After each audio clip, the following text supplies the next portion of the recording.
Bendiciones, queridos amigos y gran familia de las naciones en Leña para el Fuego. Estamos hoy para continuar los estudios de este rey perverso llamado Acab.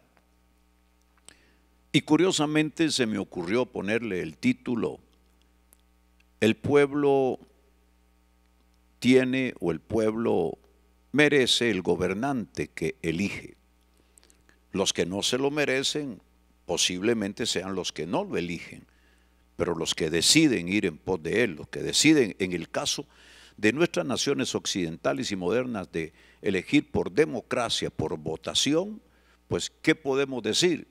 Si al final del camino la gente los eligió a ellos, una gran mayoría, a veces tristemente con fraudes, que entonces ya no sería la gran mayoría. A veces manipulando las elecciones, que entonces ya no sería mayoría. Pero en la mayoría de los casos es mayoría, valga la repetición de palabras. Y esta frase que oímos desde los tiempos antiguos a nuestros abuelos, decir, el pueblo tiene el gobernante que merece, no necesariamente es verdad, pero tiene algunas características de lo cierto.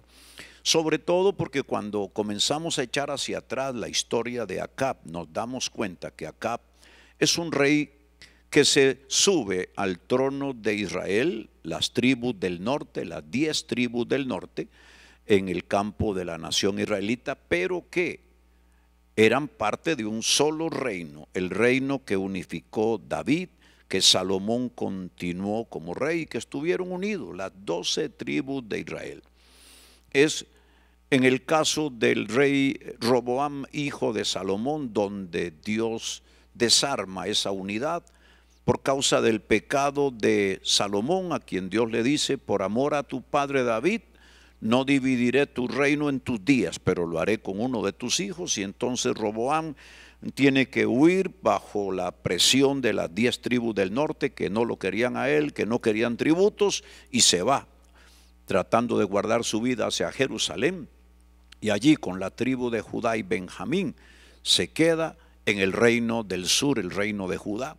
Y en el norte queda un pueblo disidente, un pueblo rebelde entre comillas, un pueblo que ya no quiere a su rey, que ya no se somete a esa autoridad, que ya no quiere respetar los códigos de autoridad del reino de Israel en plenitud, sino que ahora quiere formar un reino y establece a un hombre llamado Jeroboam, un guerrero, un disidente, diríamos hoy un revolucionario, y lo establece como rey, y después de él vienen sus descendientes hasta llegar a Acab.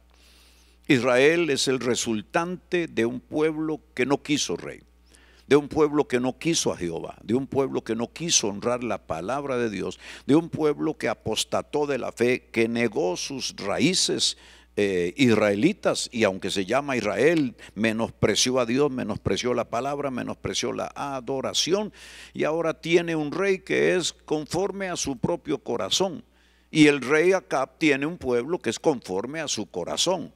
Pero ambos dos, pueblo y rey, y aún su esposa, porque también además de ese pecado, también se casó con una mujer de las que no era permitido en Israel para los israelitas tener, una mujer pagana, que a la vez incorpora sus dioses en la vida de Israel, sumando más a su pecado, y por lo tanto Dios ya no está con ellos, ni rey ni pueblo honran a Dios, por lo tanto cada uno se merece a sí mismo. Esto nos dice cuán necesario y cuán importante es que los pueblos de caminar correcto, de caminar santo, los que estamos viendo las cosas como están pasando, cómo los gobernantes de turno en nuestros países nos están tratando de meter a la brava, a la manera de ellos, a la manera a veces anticonstitucional, a veces manipulativa, una cantidad de cosas que la Biblia censura, que la Biblia llama pecado, que la Biblia llama perversión sexual, que la Biblia llama, óigame, corrupción, inmoralidad, que la Biblia condena de una manera tajante y clara, y que no se le puede encontrar un camino distinto. Está desde la primera parte del Génesis hasta el final en el Apocalipsis, Dios censura a los homicidas, los hechiceros, los que son perversos sexualmente, los inmorales. Ni siquiera dice la Biblia que tienen acceso a la presencia de Dios, porque vivir de esa manera es caminar en un constante pecado, desechando la palabra de Dios, desechando el poder de la sangre de Jesús y no acogiéndose a su misericordia. Y Acab tiene un pueblo así, un pueblo apóstata con un rey apóstata, un pueblo perverso con un rey perverso, un pueblo paganizado con un rey paganizado, un pueblo que ya no tiene la voz de Dios, sino que ahora tiene la voz de una hechicera, de una profetisa falsa y de falsos profetas, un rey que persiguió a los profetas de Dios, a las compañías de profetas, que dejó de escuchar la voz de Dios, dejó de tener visión, dejó de tener, oiga, en sus brazos el arco de bronce, dejó de tener entre sus filas al carro de Israel, al hombre de Dios que dirigía los destinos espirituales de Israel, y los cambió por falsedad, por hechicería, por brujería. ¿Cuánto daño nos pueden hacer hombres así? ¿Cuánto daño nos pueden hacer de los que dicen que no creen en Dios, pero que en el fondo creen en algo? En el fondo se aferran a algo, en el fondo se aferran o si no a su propio humanismo para decir el hombre es Dios, yo soy Dios. Es el que se proclama totalmente anárquico con respecto al reino de Dios, y ese tipo de gobernante nos da mucho daño, nos trae grandes problemas. Cuanto más los que adoran ídolos, cuanto más los que niegan la fe, cuanto más los que persiguen a los profetas de Dios. Y hoy tenemos gobiernos en América y en el mundo tendenciosos hacia ello. Persiguen todo lo que es Dios, quieren cerrar todas las iglesias, si pudieran lo harían, quieren callarle la boca a los ministros de Dios, no tienen en alta estima a ningún profeta del Señor y no reconocen la autoridad que Dios ha puesto en la iglesia. Y esto es terrible para nuestros días. Se cumple un poquito ahí ese adagio popular: el pueblo tiene el gobernante que se merece. ¿Y por qué es que se lo merece? Porque votó por él, porque lo eligió, porque lo llevó al poder, pudiendo haber tomado otros caminos y otras opciones. Y a veces eso es lo que hace que no salgan pronto al frente de los desafueros de estos hombres. Como en este caso, este Acab hizo cuánta maldad, cuánta perversión, cuánta daño, cuánta gente buena persiguió y mató, hasta que Dios le puso un freno. Y es entonces cuando nos damos cuenta de que sí, el juicio de Dios viene cuando el pueblo peca y cuando sus gobernantes se desenfrenan. Y por eso quisimos mencionar un poco de acá, porque de alguna manera se parece a algunos gobernantes del presente, con otra ropa, con otra cultura, con otra nacionalidad, con otro idioma, pero con un espíritu similar. Veamos algo de acá. Después de los días de Salomón, Israel se dividió en el reino de Judá y el reino de Israel. Acab vino a ser el rey de Israel legítimamente. Acuérdense que aquí no hubo línea genealógica de David, no fue parte de la dinastía. El pueblo lo eligió. Aquí casi entramos en una decisión del pueblo. El pueblo elige, casi que podemos decir, son los vislumbres de la democracia en el Antiguo Testamento. Él era su autoridad para la nación de Israel. Como rey tenía autoridad sobre el reino, lo eligieron. De hecho, reinó 22 años, pero se unió a Jezabel, su mujer perversa, falsa, profetisa, hechicera, una mujer pagana que al final lo controló. Acab estuvo controlado por esta mujer y por el espíritu que la poseía, y por lo tanto ahí fue donde vino el mayor daño, el mayor mal a Israel. Acab permitió que se levantara adoración a los ídolos, especialmente a los dioses paganos. Baal, que era el que levantó a Aarón, el hermano de Moisés, en el desierto, como dándole atribuciones de que ellos honraban al dios Baal por haberlo sacado de Egipto.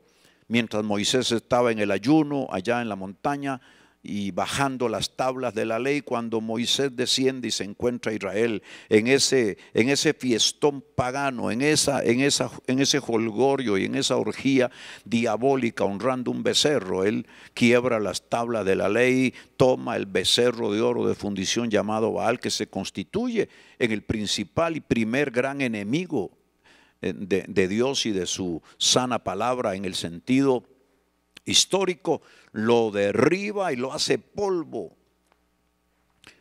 Esto hizo Moisés, pero Israel cayó en ese pecado. Entonces Acab vuelve a levantarle adoración a Baal y dejó que Israel persiguiera a los profetas de Dios, que desde luego no iban a tener ninguna buena palabra para los idólatras de Israel, sino que iban a hablar en el nombre del Señor. Y se atrevió a levantar un sacerdocio diabólico basado en 850 falsos profetas.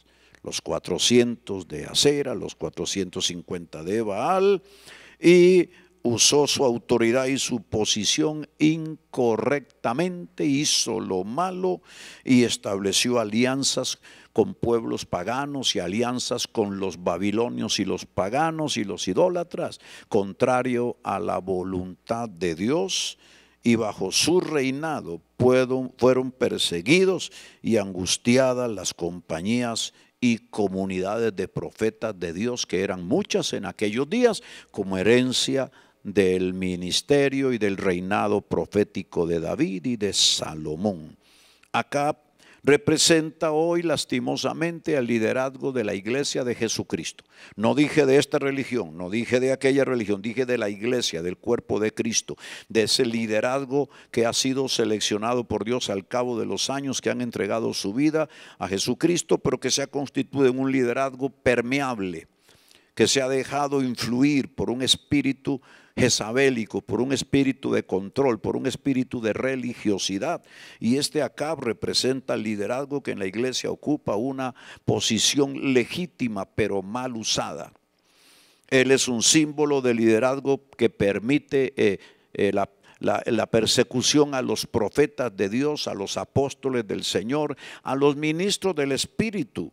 Este Acab es el símbolo del liderazgo que hoy en la iglesia persigue a los profetas de Dios y a la unción y el poder de Elías en ellos.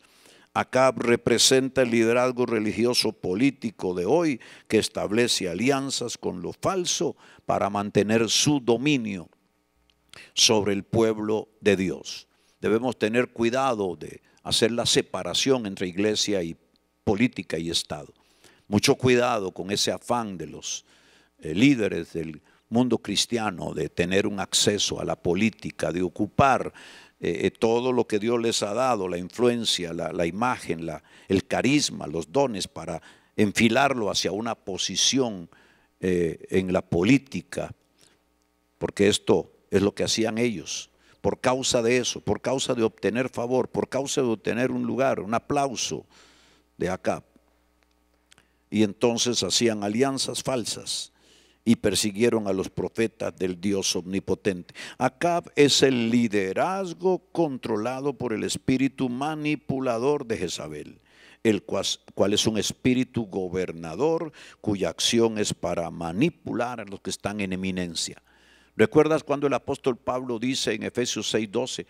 Y no tenemos lucha contra carne ni sangre, porque nuestra lucha no es contra carne ni sangre, dice otra versión, sino es contra principados, espíritus territoriales, contra los gobernadores de las tinieblas, dígase espíritus jezabélicos, espíritus que tienen su acción entre los gobernantes para controlarlos, para dominarlos, sea donde duermen, mientras duermen, sea mientras trabajan para mover sus manos, mover su mente, controlar sus apetitos, sus emociones, sus decisiones, para tomar las decisiones en contra del bien del pueblo y a favor del reino de Satanás, y si fuera posible, contra la iglesia del Señor. Acab es un hombre perverso y se atrevió a culpar al profeta de Dios del juicio que vino. Aquí hacemos un paréntesis porque hasta aquí hablamos de lo malo, pero ¿qué fue lo que pasó? Dios movió al profeta Elías para ir y decir: ya este hombre colmó mi paciencia, ya llenó todo lo que podía llenar de perversión, y por tanto ahora desencadena tú los juicios de la naturaleza y haz que venga sequía. Y Elías viene y se presenta y grita con fuerza de profeta: no volverá a llover en Israel, sino es por mi boca otra vez. Y comenzó la sequía más horrible por meses y por años, que trajo abajo la agricultura, que se trajo abajo la paz y la salud de todos los israelitas. Y de esto es precisamente de lo que le hablaremos en el próximo programa Leña para el Fuego, de cómo el pecado de un gobernante y de la nación siguiéndole a él provoca que Dios envíe juicios de la naturaleza a un territorio que Dios había determinado en el pasado ser de bendición para el mundo entero. Así que Dios te bendiga y que nos permita hacer estos análisis con madurez, no con prejuicio, con madurez, porque esto se adapta hoy a nuestros días. ¿Y por qué se adapta a nuestros días? Porque aunque los gobernantes están en otro continente, están siglos después, y los sistemas políticos y de elección son distintos, el hombre sigue siendo el mismo. El corazón del hombre sin Dios sigue siendo perverso, inclinado al mal. La naturaleza de Adán en los mortales, desde la caída de Adán hasta nuestros días, no controlada por el Espíritu Santo, no redimida por la sangre del Cordero de Dios, solo puede ser muy similar a la de aquellos días y traer los mismos problemas con las variantes del caso. Quiera Dios librarnos, a ustedes colombianos, a ustedes argentinos, a ustedes paraguayos, a ustedes guatemaltecos, a ustedes mexicanos y a nosotros costarricenses, de gobernantes así, que atraigan con su pecado la inclinación de otros al mal y la tragedia y la disciplina de Jehová. Nos vemos, Dios mediante, mañana en Leña para el Fuego.